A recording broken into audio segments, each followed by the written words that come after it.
నమస్కారం. వేగం ముఖ్యమా? నాణ్యత ముఖ్యమా? ఎప్పుడో ఒకప్పుడు మనమందరం ఈ ప్రశ్నను ఎదుర్కొంటాం. ఈరోజు ఉత్తమమైన ఫలితాలు సాధించాలంటే కాస్త సమయం, సహనం ఎందుకవసరమో అన్వేషిద్దాం. కొన్నిసార్లు నెమ్మదిగా వెళ్లడమే వేగంగా గమ్యాన్ని చేరడానికి అసలైన మార్గం. ఈ ఒక్క మాట మన ఈ చర్చ మొత్తానికి ఆధారం. జీవితంలో గొప్ప నాణ్యత ఉన్న దేనికైనా కొంచెం ఎక్కువ సమయం పడుతుంది. ఇది నిజమే కదా. మనం వంట చేసినా, ఒక మంచి సంబంధాన్ని నిర్మించుకున్నా, లేదా ఏదైనా కొత్త నైపుణ్యం నేర్చుకున్నా గొప్ప విషయాలు హడావిడిగా జరిగిపోవు.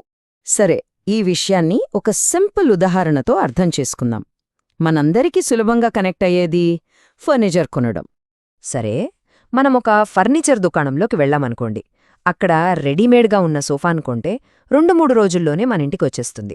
కానీ అదే మనం ఒక ఇటాలియన్ లెదర్ కంపెనీ నుండి మనకు నచ్చినట్టుగా ఒక కస్టమ్ సోఫా ఆర్డర్ చేస్తే అది ప్రత్యేకంగా మన కోసమే తయారవుతుంది.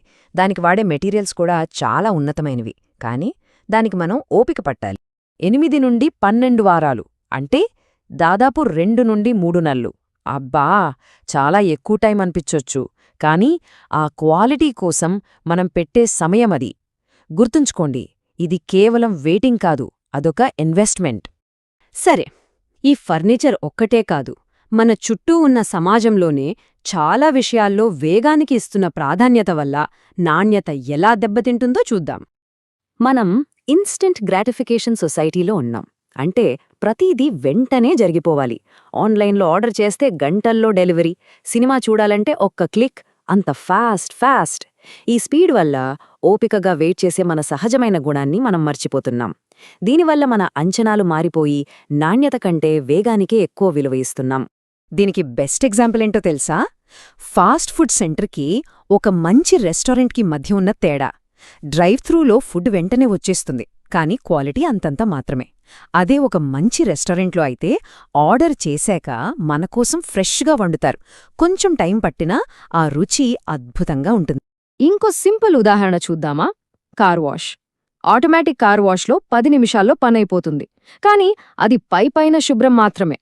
అదే ప్రొఫెషనల్ డీటెయిలింగ్కు ఇస్తే కొన్ని గంటలు పట్టినా కారు షోరూం నుండి అప్పుడే తెచ్చినట్టు మెరిసిపోతుంది. సహనం ఎలాంటి తేడాను చూపిస్తుందో ఇక్కడ స్పష్టంగా కనిపిస్తోంది కదా. ఇప్పుడు మనం ఇంకొంచెం పెద్ద ఎగ్జాంపుల్ చూద్దాం. చరిత్రలో నిలిచిపోయిన ఒక అద్భుతం గురించి. దీనికి అపారమైన సహనం అవసరమైంది. సిస్టీన్ చాపెల్ పేరు వినగానే మనకు ఆ అద్భుతమైన పెయింటింగ్స్ గుర్తొస్తాయి. మైకలాంజెలో ఆ అద్భుతాన్ని సృష్టించడం 1508లో మొదలుపెట్టి 1512లో పూర్తిచేశాడు. ఈ టైం చూస్తేనే మనకర్థమవుతోంది, నిజమైన కళాఖండాలు హడావిడిగా పుట్టవు.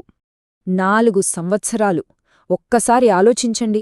ఒకే ఒక్క పని కోసం తన జీవితంలో 4 ఏళ్లు పూర్తిగా అంకితం చేశాడు.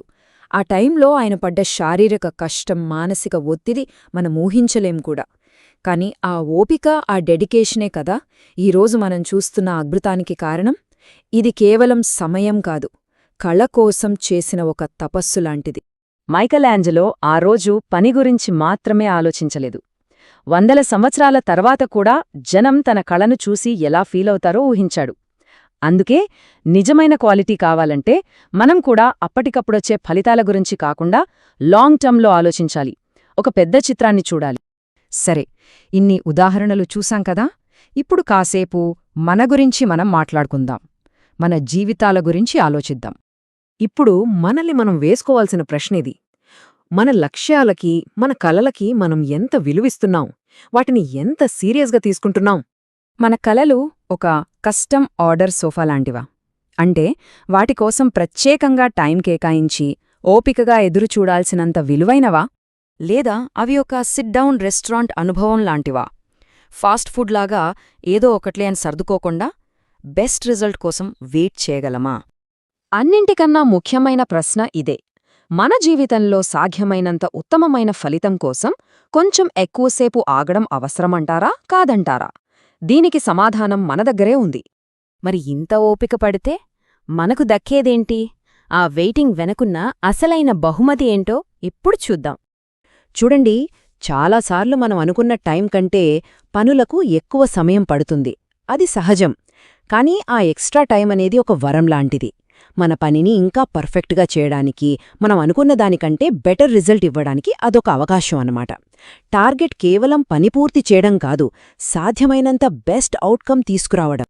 ఈ మాట చూడండి, ఏదైతే తయారవుతోందో అది మనం ఊహించగలిగే దానికంటే మెరుగ్గా ఉంటుంది. అంటే మన సహనానికి దక్కే ప్రతిఫలం మనం ఊహించిన దానికన్నా గొప్పగా ఉంటుందని ఇది మనకు గుర్తు చేస్తోంది. ఆ ఎదురుచూపులో ఒక అందమైన భవిష్యత్తు దాగి ఉంది. కాబట్టి చివరిగా మనం తేల్చుకోవాల్సింది ఇదే: మనకు ఏం కావాలి?